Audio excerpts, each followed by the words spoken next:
प्रभू येशू ख्रिस्ताच्या नावामध्ये सर्व बंधू भगिनींना सप्रेम सलाम. आज पुन्हा एक वार प्रभूने आपल्यासमोर त्याचं वचन घेऊन येण्याची ही संधी दिली. याबद्दल सर्वप्रथम मी त्याच्या नावाला धन्यवाद देतो आणि प्रभूमध्ये आशा करतो की आजचं हे आपलं मनन आपल्या सर्वांसाठी आध्यात्मिक लाभाचं होईल.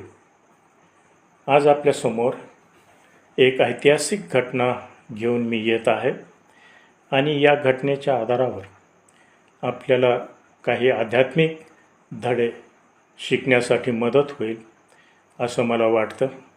आणि म्हणून ही घटना एक दाखला या रूपाने आपल्यासमोर आणत आहे. प्रभू येशू ख्रिस्त या धर्तीवर होता, त्याने आणि लोकांना शिक्षण दिलं दाखल्यांच्या स्वरूपामध्ये. दाखला म्हणजे आपल्या दैनंदिन अनुभवामधले किंवा व्यवहारातली एखादी परिस्थिती घेऊन किंवा उदाहरण घेऊन त्याच्या आधारावर येशूने त्यांना आध्यात्मिक धडे शिकवले आणि त्यामुळं जे आध्यात्मिक धडे होते ते फार प्रभावीरीतीने लोकांच्या मनावर ठसल्या गेले. तर तशाच प्रकारे आज ही जी एक ऐतिहासिक घटना घडली बऱ्याच वर्षापूर्वी, त्या घटनेच्या आधारावर किंवा ह्या घटनेलाच एक दाखला ठरवून आपल्याला काही आध्यात्मिक धडे शिकता येतील काय यावर आपण मनन करणार आहोत, त्याच्याबद्दल विचार करणार आहोत. टायटॅनिक हे नाव आपल्या सर्वांच्या परिचयाचं आहे. एप्रिल महिन्यात 1912 साली त्यावेळेसचं सर्वात मोठं जे प्रवासी जहाज होतं हे कसं दुर्घटनाग्रस्त झालं याबद्दल आपल्या सर्वांना माहिती आहे. 1985मध्ये ह्या जहाजाचा शोध लागला, म्हणजे ज्या ठिकाणी ते बुडालं होतं त्या ठिकाणी जाऊन त्याचे चित्र घेण्यात आले. त्याच्याबद्दल माहिती बरीच जगाला मिळालेली आहे. इतकंच केवळ नाही तर त्या घटनेच्या आधारावर 1997 साली टायटॅनिक नावाची मूव्ही देखील प्रसिद्ध करण्यात आली आणि बहुतेकांनी ती पाहिलेली आहे. आणि अशा रीतीने जे 7-8 दशकापूर्वी झालेली जी भयंकर घटना होती त्या घटनेला एक नवीन उजळणी मिळाली, नव्याने ती जगासमोर आली. आणि आज टायटॅनिक हे जे नाव आहे उच्चारल्याबरोबर त्यामागं ही जी घटना आहे ही ताबडतोब सर्वांच्या लक्षामध्ये येते. तर आपण थोडा वेळ या घटनेकडं बघूया, याबद्दल विचार करूया आणि मग त्याच्या आधारावर काही आध्यात्मिक धडे आपण शिकण्याचा प्रयत्न करू. टायटॅनिक हे जे जहाज आहे त्यावेळेसचे सर्वात मोठे प्रवासी जहाज होते. ह्या जहाजाची लांबी 882 फूट म्हणजे जवळपास 270 मीटर्स इतकी होती. त्याची रुंदी 92 फूट म्हणजेच जवळपास 30 मीटर इतकी होती रुंदी. आणि ह्या जहाजाचं वजन 50,000 टन्स इतकं होतं. अतिशय अवाढव्य आणि भव्य हे जहाज होतं. त्यावेळेला सर्वात मोठं प्रवासी जहाज हे बनलेलं होतं.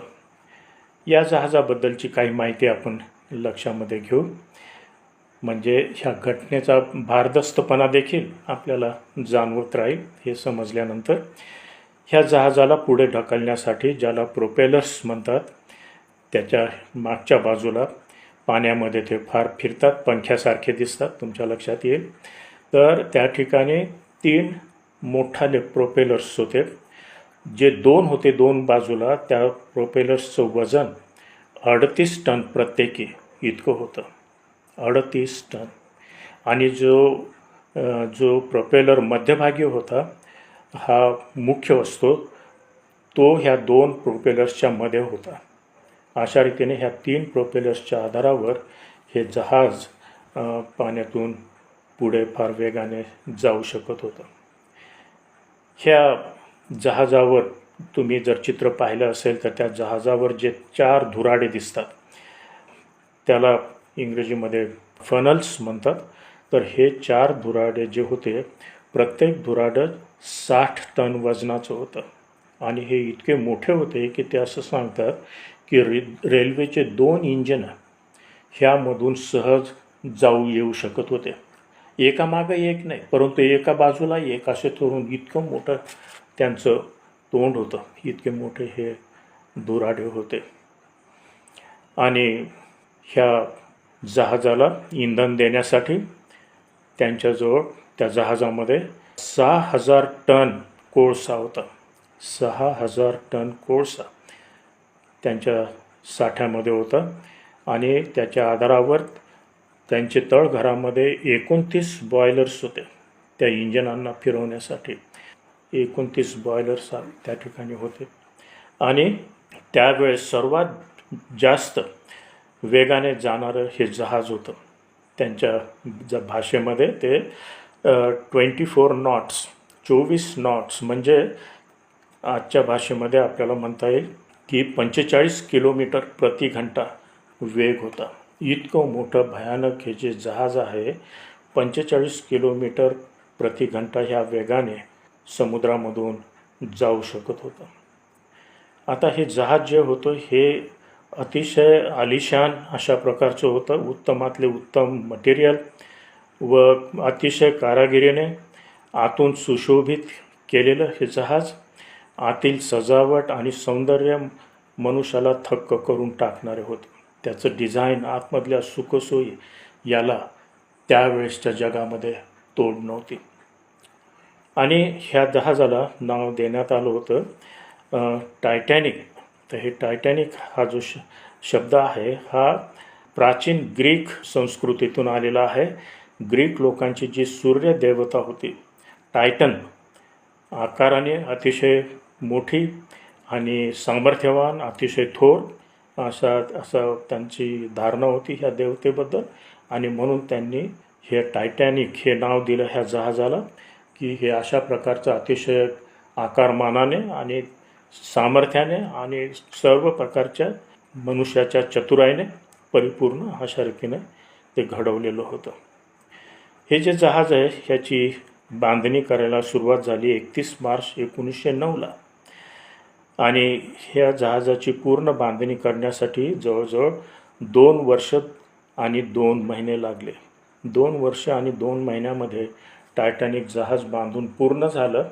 त्याच्या बांधणीमध्ये 15,000 स्किल्ड वर्कर्स, 15,000 अतिशय कुशल कारागीर त्या कामामध्ये गुंतलेले होते. आणि 2 वर्ष 2 महिन्यामध्ये त्यांनी ते बांधून पूर्ण केलं. 1912च्या सुमारामध्ये त्या सुमारास या जहाजाची किंमत $7.5 मिलियन इतकी होती. त्यावेळेला फार मोठा अमाऊंट तो होता. आजच्या तुलनेमध्ये तज्ज्ञ लोक असं सांगतात की $400 ते $500 मिलियन इतकी किंमत आज त्याची सांगायची झाली तर. हे जहाज बांधत असताना फार मोठे चॅलेंजेस त्या इंजिनियर्स लोकांसमोर होते ज्यांनी हे जहाज आपल्या हाती घेतलं होतं बांधण्यासाठी. आणि हे बांधत असताना त्या 2002 महिन्याच्या काळामध्ये 28 फार भयानक ॲक्सिडेंट्स देखील झाले. सिरियस ॲक्सिडेंट्स 28 झाले. त्यामध्ये 8 लोक मरण पावले. त्याच्यामधले काही फार मोठे ऑफिसर्स पण होते, इंजिनियर्स होते. ॲक्सिडेंटमध्ये ते मरण पावले त्या ठिकाणी. आणि 218 मायनर ॲक्सिडेंट झाले असं ते सांगतात. तर अशा रीतीने हे जे टायटॅनिक जहाज आहे याची बांधणी करण्यामागं अतिशय मोठे आणि कष्टदायी प्रयास आहेत. सर्व प्रकारचं मनुष्याची कारागिरी, त्याचं कौशल्य, तंत्रज्ञान आणि सर्व काही ह्या जहाजाच्या बांधणीमध्ये त्यांनी कामी लावलेलं होतं. टायटॅनिक हे जहाज जगाच्या दृष्टीने अतिशय एक आकर्षणाचं केंद्रबिंदू बनलेलं होतं. त्याचं आकारमान, त्याची क्षमता आणि समुद्रामधून प्रवास करण्याचा त्याचा वेग, त्याची आतील रचना आणि सर्व प्रकारचं कौशल्यपूर्ण केलेलं काम, ह्या सर्व दृष्टीने टायटॅनिक हे जहाज होतं हे अतिशय एक आगळं वेगळं आकर्षण जगाला त्यावेळेला झालेलं होतं. सर्वांचं लक्ष ह्या जहाजावर केंद्रित होतं. तशा प्रकारचं जहाज आतापर्यंत बांधण्यात आलेलं नव्हतं. परंतु अतिशय सर्व सुखसोयींनी भरपूर अशा रीतीचं आलिशान हे जहाज होतं.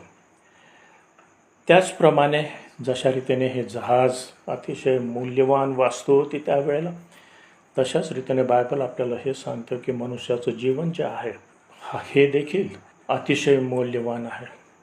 यशाया 49:16 म्हणतं, पहा मी तुला आपल्या तळहातावर कोरून ठेवले आहे. यशाया 43:4 म्हणतं, तू माझ्या दृष्टीने अमोल आहेस. प्रभुदेव परमेश्वर बोलत आहे या ठिकाणी, तू माझ्या दृष्टीने अमोल आहेस. स्तोत्र 139:14, भयजनक व आश्चर्यकारक रीतीने माझी घडण झाली आहे.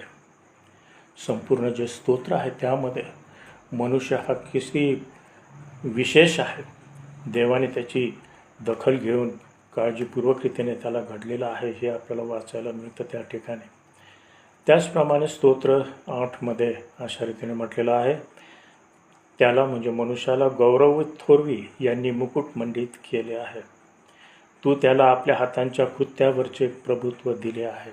जशा रीतीने टायटॅनिक जहाजाचा फार मोठा थाटमाट होता, त्याचं सौंदर्य होतं, त्याची ख्याती होती, त्याची प्रशंसा होती, तशाच रीतीने मनुष्याचं जीवन हे देखील अतिशय मौल्यवान आहे. त्याचं मुख्य कारण हे आहे, उत्पत्तीच्या पुस्तकामध्ये आपण वाचतो की देवाने मनुष्याला आपल्या प्रतिरूपाचा निर्माण केलं आणि त्यामुळं मनुष्य आपल्या निर्माणकर्त्या देवाला ओळखून घेऊ शकतो. ती क्षमता देवाने मनुष्यामध्ये दिलेली आहे, प्राण्यांमध्ये नाही आहे. आणि म्हणून मनुष्य हा आपल्या निर्माणकर्त्या देवाला ओळखून घेऊ शकतो, त्याची इच्छा जाणू शकतो आणि देवाची त्याच्याबद्दलची इच्छा जी आहे मनुष्याबद्दलची ती तो पूर्ण करू शकतो.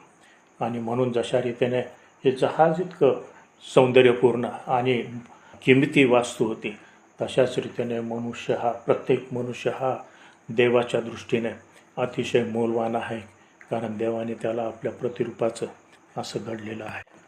सर्वप्रथम आपण ह्या टायटॅनिक जहाजाचं जे प्रस्थान आहे, डिपार्चर, याबद्दल विचार करूया. बुधवारचा दिवस आहे, एप्रिलची 10 तारीख 1912 आणि 11:45 सकाळी साऊथहॅम्प्टन इंग्लंड येथून ह्या बंदरातून न्यूयॉर्ककडे जाण्यासाठी टायटॅनिक जहाज निघालं. ह्या जहाजाचे कॅप्टन E.J. स्मिथ यांच्याशी वार्ताहर बोलत असताना ह्या जहाजाबद्दलची त्यांनी इतकी प्रशंसा केली आणि ह्या जहाजामध्ये इतका आत्मविश्वास दाखवला की ते असं म्हणाले की समुद्रावर कोणतीही अशी परिस्थिती मला जाणवत नाही की ज्याच्यामुळं हे जहाज धोक्यामध्ये येऊ शकतं. इंग्रजीमध्ये त्यांनी असं म्हटलं, I cannot imagine any condition that would cause this ship to founder. अशा प्रकारचे जे मुख्य कॅप्टन होते E.J. स्मिथ, अतिशय अनुभवी आणि प्रख्यात अशा प्रकारचे हे कॅप्टन होते आणि टायटॅनिक जहाज जे आहे त्याच्यावर त्यांची नेमणूक झालेली होती. ह्या जहाजाची बांधणी करणारे जे इंजिनियर्स होते, ज्या कंपनीने ते बांधले, त्यांनी असं म्हटलं की हे जे जहाज आहे टायटॅनिक हे अनसिंकेबल आहे, म्हणजे हे बुडू शकत नाही कोणत्याही परिस्थितीमध्ये.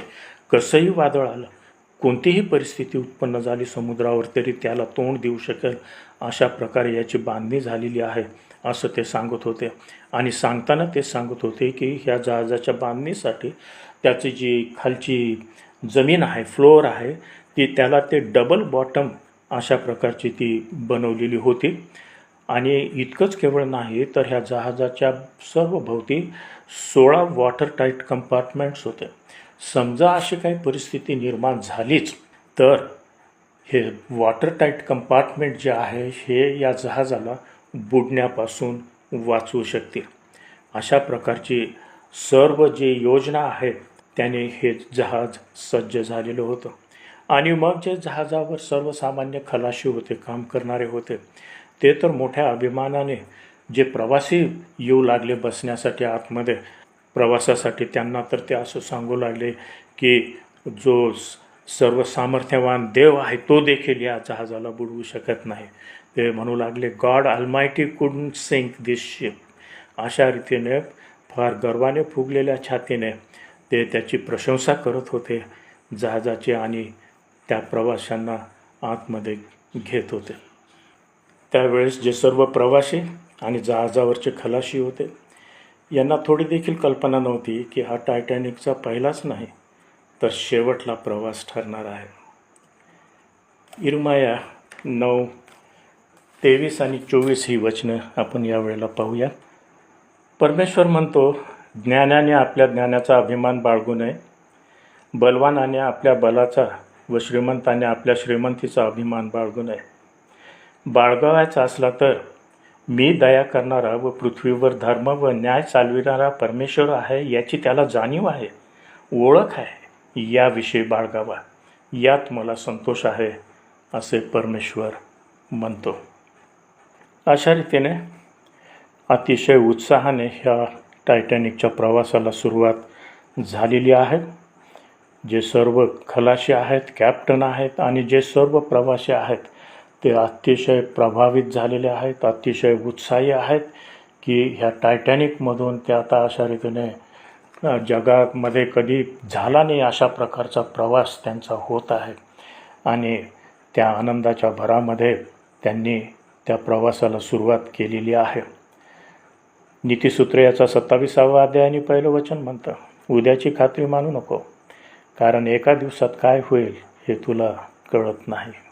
त्याचप्रमाणे याकोबाचं पत्र याचा 4था अध्याय 13 काही वचनं मी वाचतो आपल्यासाठी. जे तुम्ही म्हणता की आपण आज उद्या अमुक शहरी जाऊ, तेथे 1 वर्ष घालवू आणि व्यापार करून पैसा मिळवू, त्या तुम्हाला उद्याचे समजत नाही. तुमचे आयुष्य काय आहे? तुम्ही वाफ आहात, ती थोडा वेळ दिसते आणि मग नाहीशी होते. असे न म्हणता प्रभूची इच्छा असेल तर आपण जगू व अमुक अमुक करू असे म्हणा. आता तुम्ही आपल्याला फुशारकी मारता येते म्हणून अभिमान बाळगता, पण तो अशा प्रकारची सर्व फुशारकी वाईट आहे. टायटॅनिकचा प्रवास सुरू झालेला आहे. न्यूहॅम्प्टन बंदरातून ते आता बाहेर पडत आहेत. डिपार्चर झालेलं आहे आणि फार तोऱ्यामध्ये टायटॅनिक आता समोर निघालेली आहे. आता दुसरा मुद्दा आपण पाहू, त्याला मी म्हटलेला आहे द डिलाईट. ह्या प्रवासाचा आगळा वेगळा उत्साह, आनंद आणि अनुभव. 4 दिवसपर्यंत हे टायटॅनिक जहाज त्या भयानक अटलांटिक समुद्रामधून पुढं न्यूयॉर्ककडं जात आहे. सर्व प्रवासी अतिशय प्रभावित झालेले आहे ह्या रोमांचक अनुभवाने. टायटॅनिक ही अशा रीतीने बांधणी तिची करण्यात आली होती की त्या वेळेसचे जे इतर प्रवासी जहाज होते, ह्या जहाजांमध्ये जे हादरे लागत होते त्या इंजिनांमुळं खाली तळघातल्या, ते हादरे टायटॅनिकमध्ये नव्हते. सर्व सुखसोयी, करमणूक आणि त्याच्यासोबतच आगळा वेगळा भरपूर अशा प्रकारचा स्पीड आहे, वेग आहे. त्या वेगाने हे जहाज जात आहे आणि ह्या अशा प्रकारच्या अनुभवामध्ये अतिशय सुखावलेले लोक या ठिकाणी आहेत या जहाजावर. इतकंच केवळ नाही, परंतु ते असं सांगतात की या जहाजावर कितीतरी मिलेनियर्स जे होते जगातले, पाश्चिमात्य देशातले, ते ह्या फर्स्ट क्लास कंपार्टमेंटमध्ये होते. इतकंच केवळ नाही तर व्हाईट स्टार लाईन कंपनी, जी कंपनी ह्या जहाजाचे मालक होते, ह्या कंपनीचे जे चेअरमन होते जे.बी. इस्मे त्यांचं नाव आहे, हे देखील ह्या टायटॅनिकच्या पहिल्याच प्रवासामध्ये त्या जहाजावर होते. आणि अशा रीतीने हा जो प्रवास आहे अतिशय आगळा वेगळा आनंद आणि ज्याला सर्व सुखसोयी आहेत. त्यातले काही जे प्रवासी होते त्यांनी जे अनुभव त्यांचे सांगितले त्याच्यावरून कल्पना येते की हे किती विशेष अशा प्रकारचा हा त्यांचा प्रवास होता आणि त्यांचा अनुभव होता. ते असं सांगतात की जहाजामध्ये सर्व काही ब्रँड न्यू होतं, पहिल्यांदाच वापरण्यात येत होतं त्यांच्यासाठी. मग तुम्ही त्यांच्या रूम्समधले पडदे म्हणा, त्यांचे जे लायनन्स आहेत, बेडशीट्स वगैरे सर्व काही अगदी फ्रेश, टेबल क्लॉथ वगैरे नवीन तर आहेच आहे, परंतु फ्रेश आहे अगदी, याच्या आधी कोणीही ते वापरलेलं नाही अशा प्रकारची स्थिती होती. डायनिंग हॉलमध्ये गेल्यानंतर तीच स्थिती आहे. त्या ठिकाणी सर्व त्यांचे प्लेट्स वगैरे, कटलरी जे आहे, काटे चमचे आहेत, ते सर्व अगदी ब्रँड न्यू आणि पहिल्यांदाच उपयोगात आणलेले जात आहेत. आणि काहींच्या प्रवाशांच्या अनुभवामध्ये त्यांनी सांगितलं की ते सर्व इतका एक विशेष अनुभव होता. सर्व काही नवीन होतं, अगदी फ्रेश होतं आणि आपणच ते पहिल्यांदा वापरत आहोत ह्याचा आनंद ते लुटत होते त्यावेळेला. आणि म्हणून अतिशय आनंदामध्ये रोमांचक रीतीने हा त्यांचा प्रवास चाललेला आहे पहा. आणि सर्व प्रकारचा त्या ठिकाणी करमणूक आहे आणि सर्व प्रकारची भरपूर सेवा उपलब्ध आहे त्यांच्यासाठी. आणि जे सुंदर आतमधून महालासारखं सजवलेलं जहाज आहे आणि सर्व त्यांची राहण्याची व्यवस्था वगैरे त्या सर्वांचा ते अनुभव घेत अतिशय आनंदाने त्यांचा प्रवास सुरू आहे. द डिलाईट, अतिशय आनंदाचा अशा प्रकारचा अनुभव आणि प्रवास आहे. नंतर तिसरा मुद्दा पाहू आपण, तो म्हणजे द डेफनेस, म्हणजे टायटॅनिकचा बहिरेपणा. द डेफनेस हा शब्द आपल्याला माहीत आहे. रविवार 14 एप्रिलची अंधारी रात्र. आकाश स्वच्छ आहे, ताऱ्यांनी भरून गेलेलं आहे आणि टायटॅनिक फुल स्पीडने चाललेली आहे. टायटॅनिकला 2 गोष्टी तिच्या आड आल्या. पहिली म्हणजे मंद हिवाळा असल्यामुळे ग्रीनलंड जे आहे उत्तरेकडे, तिथून फार मोठे बर्फाचे खडक खाली पाण्यामध्ये आलेले होते हिवाळा मंद असल्यामुळे. आणि हे मोठाले डोंगर किंवा खडक जे आहे अटलांटिक समुद्रामध्ये जहाजाचा प्रवास करण्याचा जो मार्ग असतो त्या मार्गाकडं ते सरकलेले होते. ही पहिली गोष्ट टायटॅनिकसाठी धोक्याची ठरली. दुसरी गोष्ट ती म्हणजे रात्र अंधारी आहे, त्यामुळं एरवी हे खडक दुरून दिसत असत रात्रीच्या वेळेला, पण चंद्रप्रकाशामध्ये देखील ते आता दिसू शकत नव्हते. फार जवळ आल्यानंतरच ते दिसणार होते, आता ते दुरून दिसत नव्हते. तर ह्या 2 गोष्टी नैसर्गिक रीतीने टायटॅनिकच्या विरोधामध्ये होत्या. परंतु तिसरा धोका जो आहे टायटॅनिकच्या समोर, तो सर्वात मोठा धोका आहे आणि तो टायटॅनिकच्या स्वतःमधूनच उद्भवलेला आहे. तिसरा जो धोका आहे तो धोका म्हणजे टायटॅनिकला मिळालेल्या 5 धोक्याच्या सूचना. त्या दिवशी, त्या रविवारच्या दिवशी टायटॅनिकला जे आजूबाजूला त्या परिसरामध्ये जहाज होते त्या जहाजांकडून 5 धोक्याच्या सूचना मिळालेल्या होत्या की सांभाळा, ह्या जहाजाच्या प्रवासाच्या लाईनमध्ये पुष्कळ मोठाले बर्फाचे खडक ज्याला आईसबर्ग म्हणतात ते आलेले आहेत. आणि म्हणून त्यांना सूचना देण्याचा प्रयत्न केला. जॅक फिलिप्स हा त्यांचा वायरलेस ऑपरेटर होता टायटॅनिकवर आणि त्याला हे संदेश सारखे येत राहिले. परंतु तो प्रवाशांच्या जे संदेश होते त्यांच्या नातलगांना किंवा मित्रगणांना पाठवण्यामध्ये तो गुंग झालेला होता. तुम्हाला ती जुनी सिस्टम आठवत असेल, ती वायरलेस सिस्टम आपण टेलिग्राम करायचो किंवा काही रेडिओ मेसेज पाठवत होते, तशा प्रकारची ती व्यवस्था जहाजावर अति अलीकडेपर्यंत असायची. परंतु आता ह्या आधुनिक टेक्नॉलॉजीमध्ये, डिजिटल टेक्नॉलॉजीमुळं ते आता बाद झालेलं आहे, ती सिस्टम बंद पडलेली आहे. आपल्याला आता ती टेलिग्राम पण पाठवता येत नाही, ती सिस्टम बंद पडलेली आहे. परंतु त्यावेळेला ती अस्तित्वात होती, प्रचलित होती. तर टायटॅनिकला धोक्याच्या सूचना सतत मिळत राहिल्या आणि त्या जहाजाच्या म्हणजे टायटॅनिकच्या अतिशय जवळ जे जहाज होतं 1-1.5 तासाच्या अंतरावर, त्या जहाजावर सिरियल एव्हन्स नावाचा रेडिओ ऑपरेटर होता.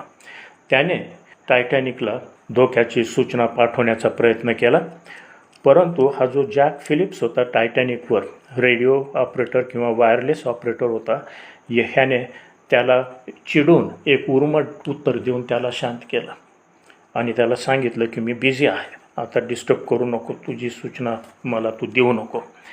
आणि अतिशय जड मनाने किंवा अस्वस्थ स्थितीमध्ये हा जो सिरियल एव्हन्स होता दुसऱ्या कोणत्या एका जहाजावर बाजूच्या जवळच्या परिसरामध्ये, त्याने त्याचा हे जे उपकरणं आहेत ते बंद करून तो झोपी गेला. आणि नंतर मग 10 मिनिटांनी, केवळ 10 मिनिटांनी टायटॅनिकने ह्या बर्फाच्या खडकाला टक्कर दिली शेवटल्या क्षणापर्यंत ह्या वॉर्निंग्स टायटॅनिकला मिळत गेल्या, परंतु टायटॅनिकने त्याच्याकडं दुर्लक्ष केलं.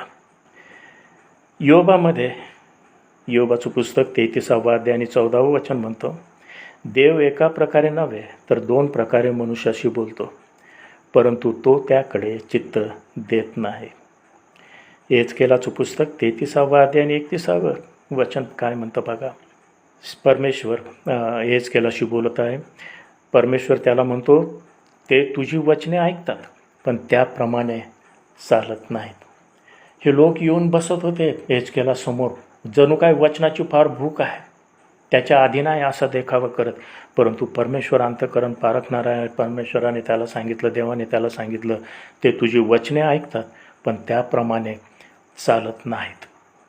प्रियांनो, 5 वेळेला धोक्याच्या सूचना मिळाल्यानंतर देखील टायटॅनिकने दुर्लक्ष तर केलं, परंतु जो स्पीड होता तो थोडा देखील कमी केला नाही. जेव्हा कॅप्टन स्मिथला ह्या सूचना कळविण्यात आल्या तेव्हा त्यांनी फक्त त्यांचा मार्ग थोडका आणखी खालून घेतला आणि त्यांना असं वाटलं की थोडं बाजूने गेल्याने हे जे खडक आहेत हे टाळल्या जातील. फार चुकीचा निर्णय त्यांनी त्यावेळेला घेतला. परंतु शेवटली वॉर्निंग फक्त टक्कर होण्याच्या 10 मिनटं आधी, खडकाला टक्कर देण्याच्या केवळ 10 मिनटं आधी त्यांना ती मिळाली, पण टायटॅनिकने ते ऐकलं नाही. शेवटला मुद्दा, डिस्पेअर अँड डूम. फार जो घातकी घटना जी आहे ती आता टायटॅनिकच्या समोर येऊन ठेपलेली आहे. Despair and doom. रविवारी रात्री 14 एप्रिल 11:40 शेवटली वॉर्निंग मिळाल्यानंतर केवळ 10 मिनिटांनी टायटॅनिकने बर्फाच्या खडकाला धडक दिली. परिणाम इतका भयानक होता, त्याचा इम्पॅक्ट इतका जबरदस्त होता की जे खाली 16 वॉटर टाईट दरवाजे होते ते बंद करण्यासाठी देखील सवड किंवा मेळ मिळाला नाही. जहाज इतक्या जवळ खडकाच्या येऊन ठेपलेलं होतं, जेव्हा तो दिसलं त्यांना तो खडक बर्फाचा, तर वळवण्यासाठी त्यांना आता वेळ देखील नाही आहे. आणि ह्या ठिकाणी फार महत्त्वाचा आध्यात्मिक धडा आहे प्रिय बंधू भगिनींनो. आपत्ती जवळ येऊन ठेपल्यावर शोधाशोध करणे, धावपळ करणे सर्व व्यर्थ होणार आहे. जेव्हा सर्व काही ठीक आहे असं आपल्याला वाटतं, देवाने तो वेळ दिलेला आहे, तेव्हा त्याचा शोध करणं ही फार महत्त्वाची बाब आहे प्रत्येक व्यक्तीसाठी. 2 तास आणि 40 मिनिटानंतर रात्री 2:20 म्हणजे एप्रिलच्या 15 तारखेला 2:20 सकाळी टायटॅनिकने अटलांटिक महासागरात बुडी घेतली. तिचा सर्व डामडौल, वैभव, प्रतिष्ठा, तिचा गर्व अटलांटिक समुद्रात सुमारे 5 किलोमीटर खाली अंधारात नेहमीसाठी गडप झालेला आहे. 1985पर्यंत शोध घेऊनही ही टायटॅनिक सापडू शकली नाही. त्याचं मुख्य कारण म्हणजे समुद्रामध्ये इतक्या खोल जाऊन 5 किलोमीटरपर्यंत खोल जाऊन शोध घेण्याची टेक्नॉलॉजी आणि उपकरणं देखील नव्हते.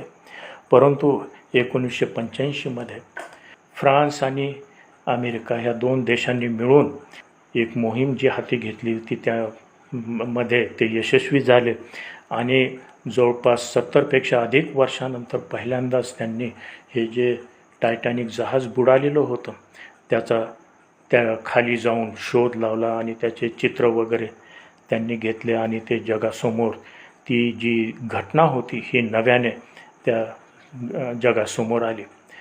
जेव्हा टायटॅनिक त्या खडकाला जाऊन धडकलं तेव्हा मग त्यांनी जहाजावरून SOS मेसेजेस पाठवायला सुरुवात केली आणि ज्याला जे ते म्हणतात ते डिस्ट्रेस रॉकेट्स आकाशामध्ये सोडतात, ते अशा रीतीचे रॉकेट, आणि त्याच्यामध्ये मुळं जे त्या भागामध्ये जहाज आहेत उपस्थित त्यांना समजतं की काहीतरी धोका आहे, कोणीतरी संकटामध्ये आहे आणि मग ते मदतीला येऊ शकतात.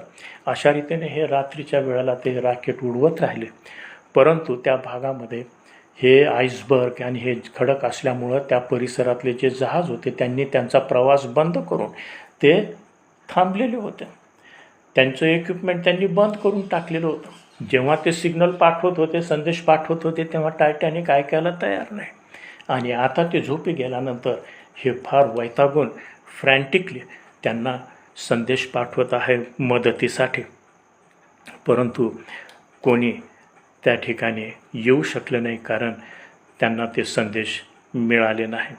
या ठिकाणी धडा एक आहे प्रिय बंधू भगिनींनो, की जेव्हा आपल्याला संदेश मिळतात, धोक्याच्या सूचना मिळतात, देव आपल्याशी त्याच्या वचनामधून बोलतो, तेव्हा ते ऐकून त्याप्रमाणे करणं योग्य आहे. वेळ अशी येऊ शकेल आणि येते पुष्कळांवर आलेली आहे, सांगता येईल अनुभवामधून, की जेव्हा त्यांनी धावा केला मग ऐकण्यासाठी कोणी नव्हतं. 6 तासानंतर करपाथिया नावाचं जे एक जहाज होतं जवळच, ते सकाळी 6 तासानंतर त्यांनी आणलं. आणि सकाळी मग त्यांनी जे त्या ठिकाणी लाईफ बोट्समध्ये होते बसलेले, त्यांना त्यांनी वाचवलं. जवळजवळ 705 लोकांना त्यांनी वाचवलं. 1500 लोक टायटॅनिक बरोबर त्या अटलांटिक महासागरामध्ये मरण पावले. फार थोडे तरले.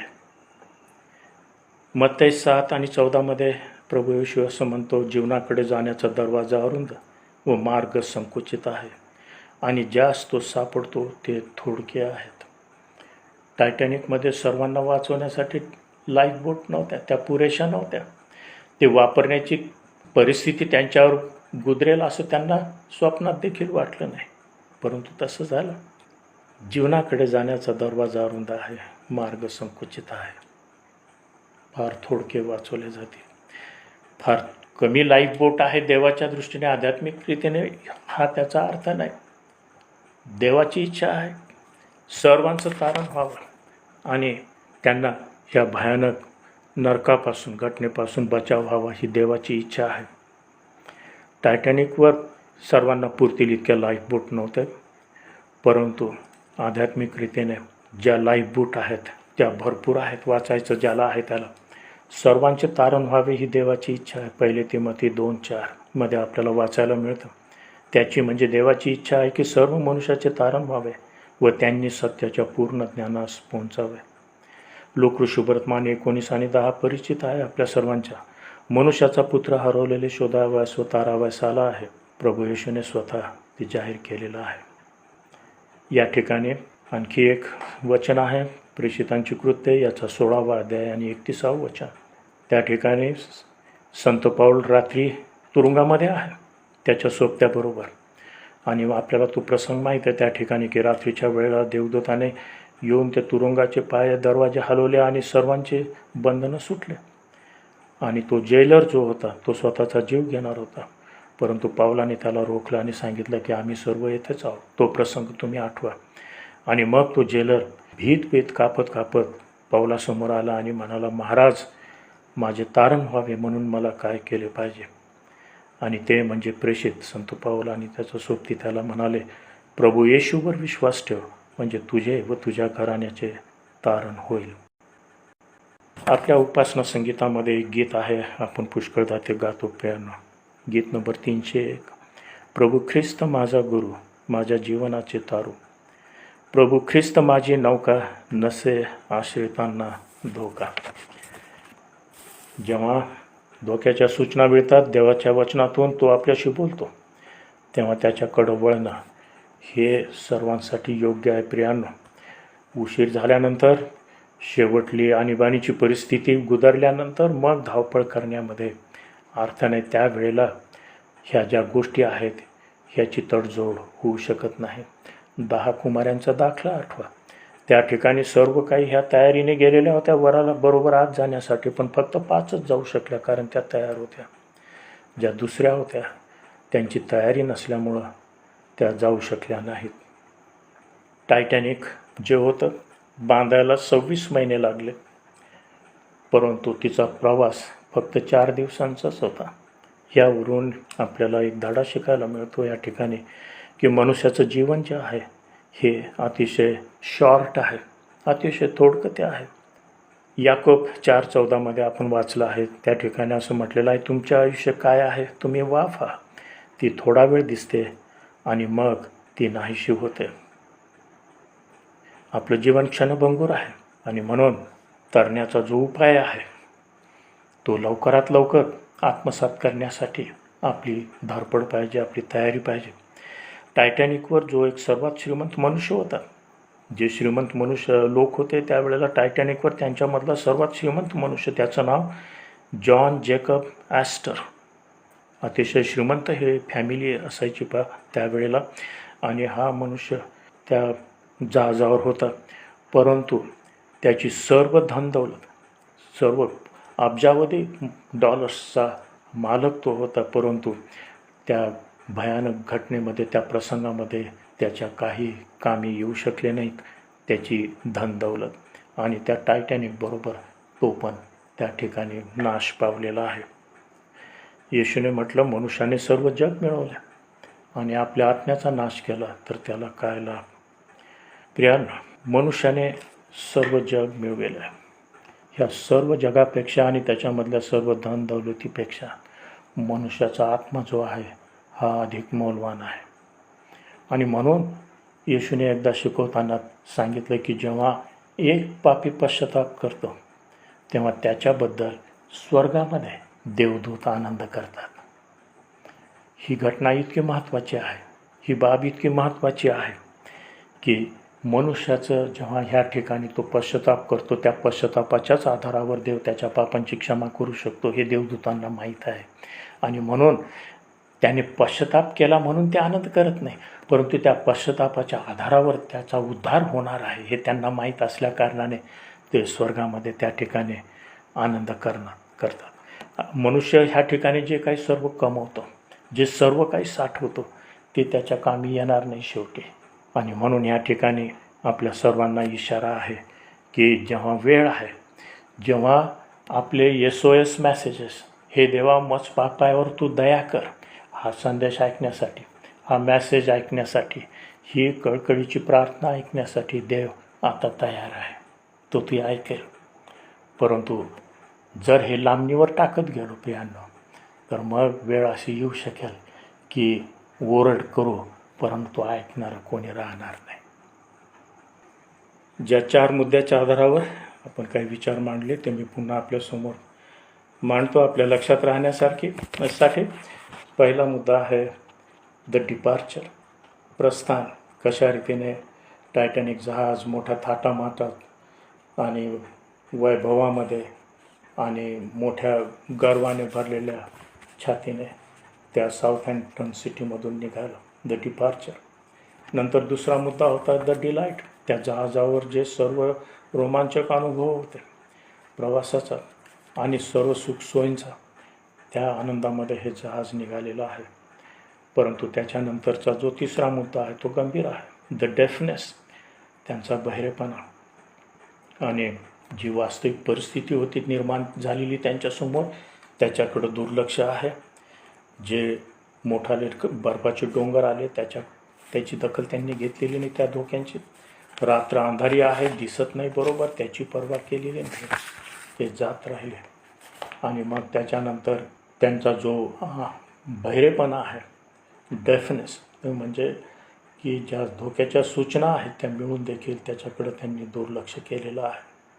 शेवटली सूचना त्यांना खडकाला टक्कर लागण्याच्या फक्त 10 मिनटं आधी मिळालेली होती, पण त्यांनी पर्वा केली नाही.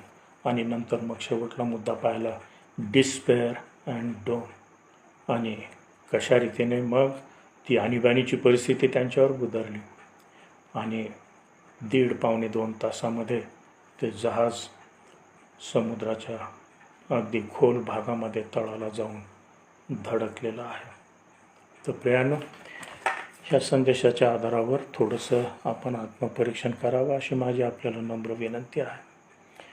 जशा रीतीने टायटॅनिकला एक रिकामा गर्व होता, मनुष्याच्या ज्ञानावर, सामर्थ्यावर, धनदौलतीवर मनुष्य जे करू शकतो त्याच्यावर भरोसा ठेवून ते निघाले प्रवासाला. तशा प्रकारचा प्रवास आपला नसावा. आपली सर्व भिस्त प्रभुदेव परमेश्वर याच्यावर असावी. आपण केवळ वाफ आहो, आता आहो, नंतर नाही, आपल्याला उद्या काय होईल माहीत नाही. अशा परिस्थितीमध्ये मनुष्याची सर्व पोकळ गर्व सोडून देऊन आपण देवाच्या इच्छेमध्ये राहून जगण्याचा, त्याला आद्यस्थान देऊन जगण्याचा प्रयत्न आपण सर्वांनी केला पाहिजे. नीतिसूत्रे याचा 3रा अध्याय आपल्या परिचयाचा आहे.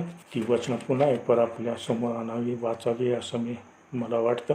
नीतिसूत्रे 3रा अध्याय 5, 6 आणि 7 ही वचने. तू आपल्या अगदी मनापासून परमेश्वरावर भाव ठेव. आपल्याच बुद्धीवर अवलंबून राहू नको. तू आपल्या सर्व मार्गात त्याचा आदर कर, म्हणजे तो तुझा मार्गदर्शक होईल. तू आपल्या दृष्टीने स्वतःला शहाणा समजू नको.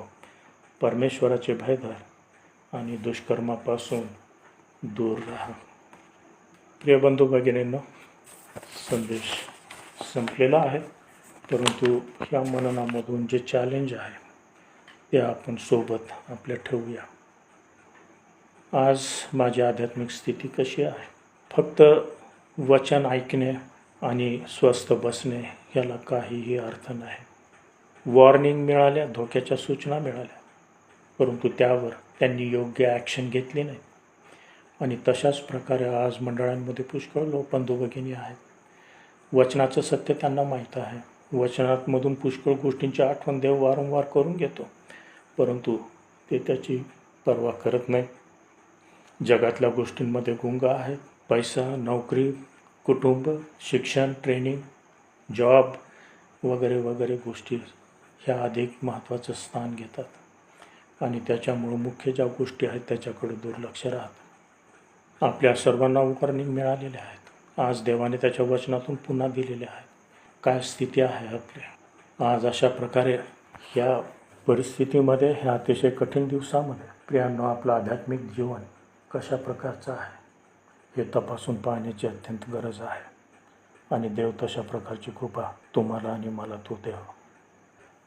आपण प्रार्थना करूया. प्रिय प्रभुदेवा, आज पुन्हा एक बार आम्ही तुझ्या नावाला धन्यवाद देतो. ज्या गंभीर गोष्टी आहेत प्रभू, ज्या धोक्याच्या सूचना आहेत, त्या पुन्हा एक बार ऐकण्याची तू आम्हाला संधी दिलीस प्रभू. ह्या घटनेच्या माध्यमातून याबद्दल आम्ही तुझे आभार मानतो प्रभू. हे प्रभुदेवा, मनुष्याचं जीवन हे क्षणभंगूर आहे, परंतु प्रभू तू आम्हाला तुझ्या प्रतिमेचं निर्माण केल्यामुळं ते अतिशय मौल्यवान देखील आहे. हे प्रभुदेवा, हे जीवन जे आहे हे आम्ही जगाच्या नियमाप्रमाणे, जगाच्या रहिवाटीप्रमाणे नाही, तर तुझ्या इच्छेप्रमाणे जगण्यासाठी तू आमचं सहाय्य आणि मदत तू कर. मनुष्याचं काम जे आहे हे व्यर्थ आहे प्रभू. ते केव्हाही कोलमडू शकतं, नष्ट होऊ शकतं. त्याची प्रचिती आम्हाला या टायटॅनिक जहाजावरून आलेली आहे. मनुष्याने कितीही गर्वाने छाती फुगवली, कितीही अभिमान बाळगला, कितीही जगाची धनदौलत ओतून वास्तू तयार केली, तरी प्रभू तिचा शेवट किती भयानक रीतीने होऊ शकतो हे उदाहरण आमच्यासमोर आहे. आध्यात्मिक रीतीने प्रभू, हा जो प्रवास आमचा आहे या जगातला, हा सुरक्षित होण्यासाठी, इच्छित स्थळी सुखरूप पोहोचण्यासाठी प्रभू तुझ्यामध्ये जीवन जगणं किती महत्त्वाचं आहे, अगत्याचं आहे हे तू आम्हाला समजू दे. प्रभू, आम्हाला तू नीट पाहण्यासाठी शुद्ध नजर तू दे. वचनात म्हटलेलं आहे प्रभू की डोळे असून हे आंधळे आहेत, कान असून देखील ऐकता येत नाही. अशा प्रकारची स्थिती तू आमची होऊ देऊ नको प्रभू. टायटॅनिकप्रमाणे सर्व प्रकारची सूचना मिळाल्यानंतर देखील प्रभू शेवट त्यांचा भयानक ट्रॅजेडीमध्ये झालेला आम्हाला दिसून येतो. तशा प्रकारचा शेवट प्रभू आमच्यातील कोणाचाही तू होऊ देऊ नको अशी आम्ही तुला विनंती करतो. आणि ते समजून घेण्यासाठी तू सुबुद्धी मन तू दे. आमच्या जीवनात जर काही अडखळणं असतील ते तू दूर कर प्रभू. आणि लीन नम्र हृदय तू दे, पश्चातापी अंतःकरण तू दे प्रभू येशू. आणि तुझ्या वचनाच्या सरळ वाटेमध्ये चालण्यासाठी तू आमचं सहाय्य कर. जे ऐकणारे सर्व आहेत प्रभू बंधू भगिनींनी, त्यांना तू आपापल्या ठिकाणी या वचनाद्वारे आशीर्वादित तू कर. येशूच्या नावाने मागतो म्हणून तो ऐक. आमेन.